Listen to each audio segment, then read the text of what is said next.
에스겔 선지자는 이스라엘이 바빌론에 의해 완전히 망하기 전 먼저 바빌론으로 끌려간 자 중에 하나였습니다. 거기에서 그는 하나님의 계시를 받고 환상을 보며 이스라엘의 죄를 낱낱이 기록하게 됩니다. 그 환상 중에 에스겔은요, 성전의 담벼락을 보는데 거기에 온갖 더럽고 추악한 그 동물 우상의 무늬가 그려져 있었고, 그 담을 뚫고 안을 들어가 보니 들어가면 들어갈수록 역겹고 토날 것 같은 우상과 우상의 제단들이 여기저기 세워져 있는 것이었습니다. 가장 거룩하고 가장 성결해야 할 곳이 가장 더럽고 추악하며 음란한 곳이 되어버린 것입니다. 거기에서 제사장들은 하나님이 아닌 다른 신들을 섬기며 온갖 추악한 일을 꾸미고 있었던 거죠. 그런 곳에서 자행되고 있는 일이 무엇이겠습니까? 온갖 피 흘림이 있고 온갖 불법이 자행되고 있는 곳이 된 것입니다. 당연히 가난하고 연약한 자들은 훨씬 큰 피해를 받고 가장 거룩하고 큰 힘을 주고 소망을 주어야 할 성전이 오히려 불법을 행하며 피를 흘리는 자들의 우두머리가 된 것이었습니다.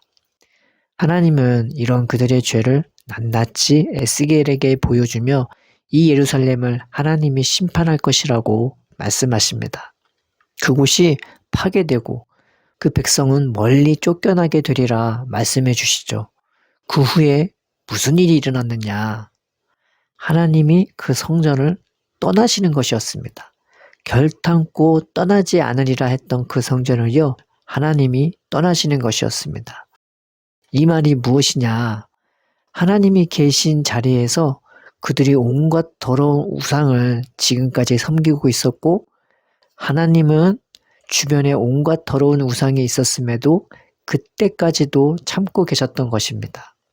그런데 이제 하나님은 심판을 선언하시며 이제야 그 성전을 떠나시는 것입니다.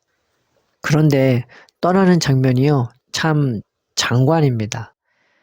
하나님을 섬기는 이 케루빔이라는 천사들이 있는데 가장 가까이에서 하나님을 보좌하고 있죠. 이들이 움직이면서 웅장한 소리가 나요. 그것을 에스겔이 그 소리와 모습을 세세하게 기록하죠. 그 웅장하고 장엄한 모습을 보면요, 하나님이 굉장히 멀리 떠나실 것처럼 보입니다.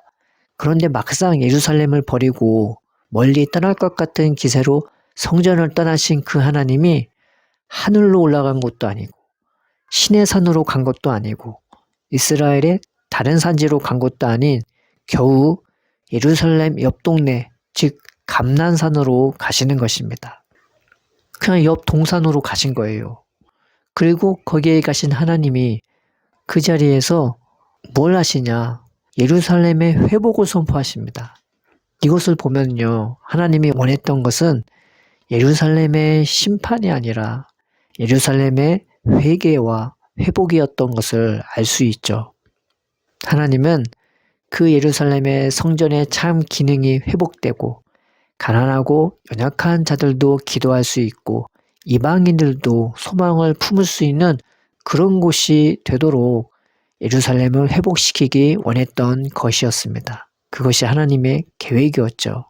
그래서 이 감난산이라는 지명은 결단코 우리를 버리지 않고 끝까지 포기하지 않으시는 아버지의 마음을 우리에게 보여주고 있는 것입니다. 예수님도 하늘에 계신 아버지와 같은 마음이지 않겠습니까? 나와 아버지는 하나이니라 말씀하셨는데요. 오늘 본문에 예수님은 성전에서의 모든 일을 끝내시고 예루살렘이 보이는 감난산 위에 앉으셨습니다. 에스겔에 나온 바로 그 감난산이죠. 좀 전에 예수님은 성전에 나오시면서 제자들에게 이 성전이 무너질 것이라고 말씀했습니다. 제자들은 예수님이 감난산 위에 앉으셨을 때 그 일이 언제 있을 것인지, 그리고 그 성전이 무너질 때 무슨 징조가 있을 것인지 물어봅니다. 예수님은 미혹도 있고 전쟁도 있고 기근도 있고 너희가 핍박도 받고 미움도 받으나 끝까지 견디는 자는 구원을 받으리라 말씀하십니다. 천국 복음이 온 세상에 전파되면요, 그때 끝이 온다고 말씀해 주시죠. 얼핏 말세에 관하여 말한 것 같지만 본문의 의미는 그런 내용이 아닙니다. 좀 전에 멋진 성전에 대하여 제자들이 말하려고 할 때 무너질 것을 말씀하셨는데, 제자들이 무너질 것을 물어보니 세워질 것을 말씀해 주신 것입니다. 그래서 예수님이 세우실 그 천국 백성과 그 나라가 어떻게 세워질지 말씀해 주신 것이죠. 어떤 사람은 복음을 증거한다면서 지금 말세야, 말세. 예수님 오실 때 다가왔는데 너 그렇게 살면 되겠어? 또 어떤 사람은 야, 천국 가야지. 지옥 가면 되겠냐? 그런데 그렇게 예수님을 믿으라는 게 협박 같고 공갈 같습니다. 물론 하나님은 그런 말도 쓰시기도 하겠지만, 그러나 예수님은 천국 복음을 증거하실 때 그렇게 하시지 않았습니다. 그 하나님의 나라가 얼마나 행복하고 좋은 것인지를 말씀을 통해, 자신을 통해 충분히 보여주셨습니다. 세상이 어떻든, 그 가시는 동네가 어떻든, 상황이 어떻든 예수님은 언제나 한결같이 하나님 자녀로서의 삶이 얼마나 행복하고 자유하며 신기한 것임을 자신의 삶을 통해 마음껏 보여주셨습니다. 그리고 그 은혜와 능력의 극치는 바로 십자가에서 나타났습니다. 그러함에도 불구하고 용서하며, 그런 난리에도 불구하고 사랑하고 위하여 기도하며 자신의 온 힘을 다해 하나님 앞에 우리를 대신하여 자신을 주시는 것이죠.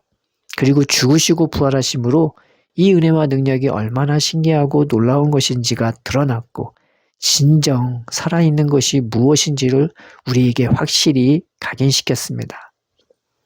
세상은 무슨 일이 생길 때마다 난리가 납니다.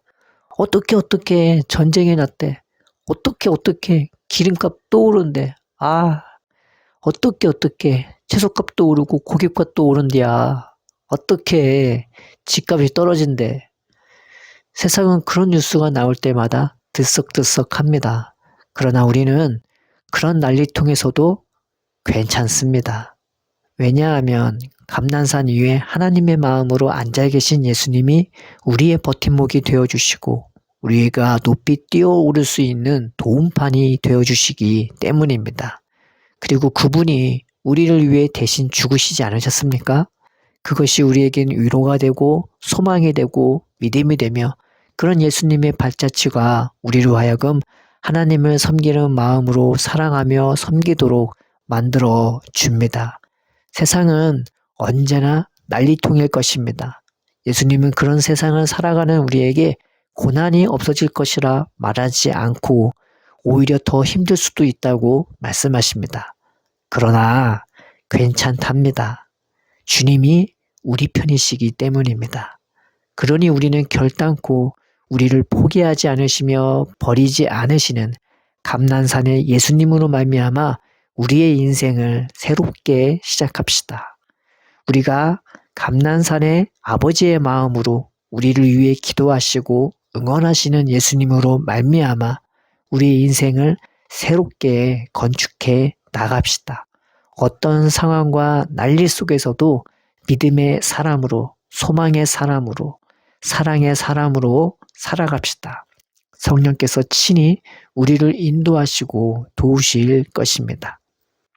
죽지 않기 위해 살아가는 인생이 아니라 감난산의 예수님으로 말미암아 우리가 참되게 살게 되고 참되게 살아가는 저와 여러분 되길 주의 이름으로 축원드립니다.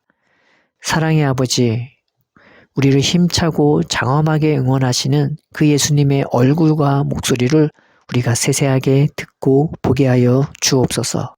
그곳으로 우리가 하루하루를 살아갈 때에 무엇이든지 이길 수 있는 큰 힘을 얻게 하여 주옵소서. 이 시간 기도할 때에 성령을 충만히 부어주시고 주님의 얼굴과 마음을 확인하며 기쁨과 감사와 평안함을 얻게 하시고 확실함으로 돌아가게 하여 주옵소서. 예수님의 이름으로 기도드립니다. 아멘.